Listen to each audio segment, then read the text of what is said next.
Let's see another problem today, that is return the max sum, start and end index of the contiguous subarray.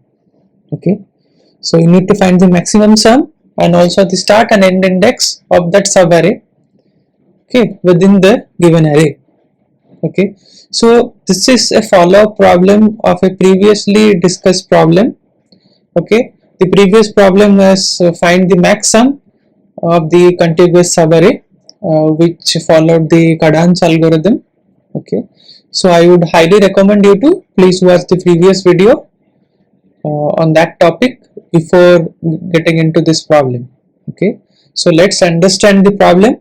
We have an array A of elements 2, 3, 4 and minus 10. So you need to return an output that is 9, 1 and 3. What is 9? 9 is the maximum sum of the subarray in the given array, that is 2 plus 3 plus 4. And what is 1? It is the start index of the subarray. What is 3? It is the end index of the subarray. So from this example, from this A is equal to 2, 3, 4 and minus 10, following are the possible subarrays. Okay, so let's see how we'll approach this problem through a code. Is almost same as the previous discussed problem on the max sum contiguous subarray.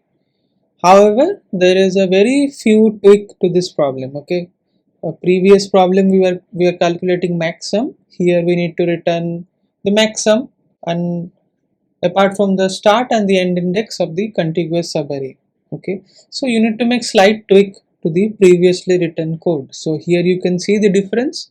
Left side has the code of the max sum contiguous subarray, which we solved using Kadans algorithm, and the right side has the solution of our current problem, that is return the max sum, start and end index of the contiguous subarray.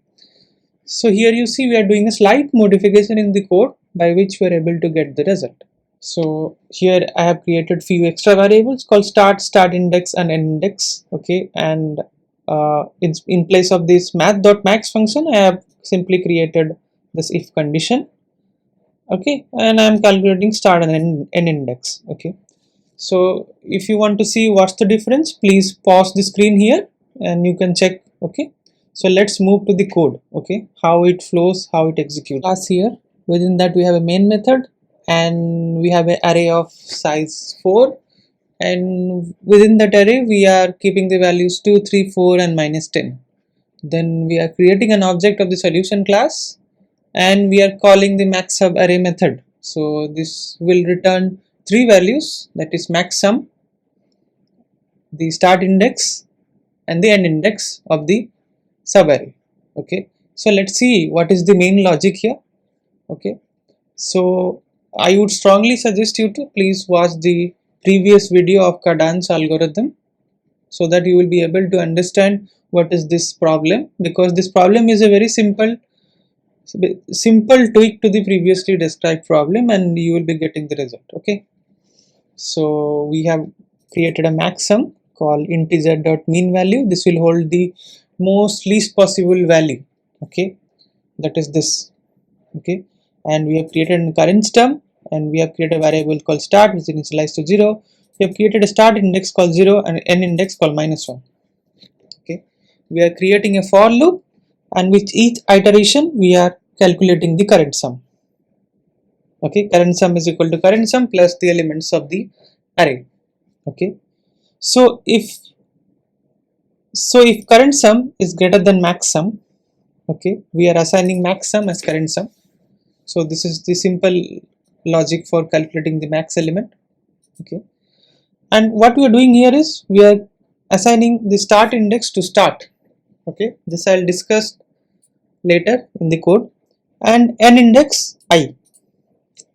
Okay, if you see, if you have an array called 2, 3, 4 and minus 10, okay, so your end index will always be I. Okay, suppose if I is 2, your end index, suppose your I is 0, your end index will be 0. Suppose your I is 1, your end index will be 1. Okay, suppose your I is 2, your end index will be 2.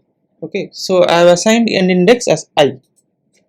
Okay, but the start is going to follow a different logic. Okay, that I'll explain later. Okay, so this will go on executing. Okay, and when we have a negative element, like when a negative sum is encountered, so as per I have discussed earlier also in Cardan's algorithm, so if you are adding the negative current sum's value, that is negative, to the total sum, it's going to only decrease its value. Okay, so we are ignoring this negative part. Okay, please watch the Cardan's algorithm video to know more in a detailed way. Okay, so if current sum is less than 0, we are assigning current sum is equal to 0. Here is the main tweak to this problem. So here we are assigning start to I plus 1. Why? Because if current sum is negative, then the new subarray will obviously start from the next index. Okay, for example, you have an array called 2, minus 3, 4, 5. Okay, suppose when you execute this code here, suppose first current sum is going to be 2.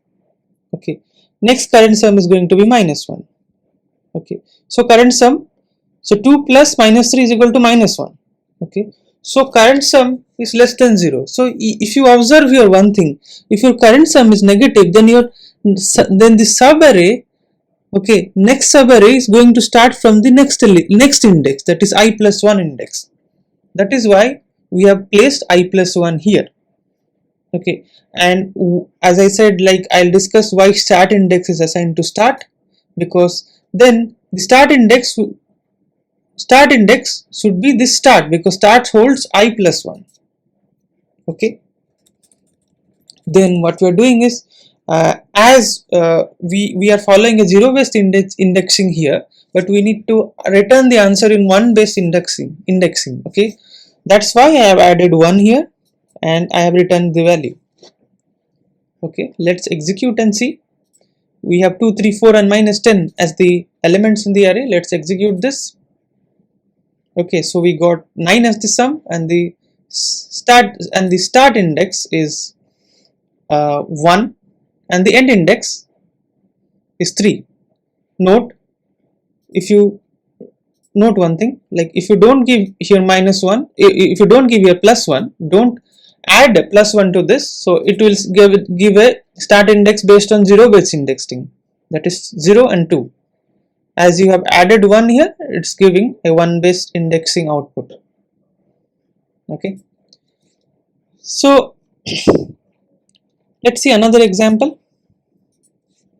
So what is the subarray here? 3 and 4 will hold the elements in the subarray, that is 7. Maximum sum of this is 7, and its start index is 2 and end index is 3. So let's see how the output is coming. So we have 7, start index is 2, end index is 3. This video, please point out if there is any error in this code. Please like this video and subscribe our channel. Okay, so later we'll be discussing another problem which is a slight variation to this problem, that is called flip. Okay, so please keep on watching my next videos.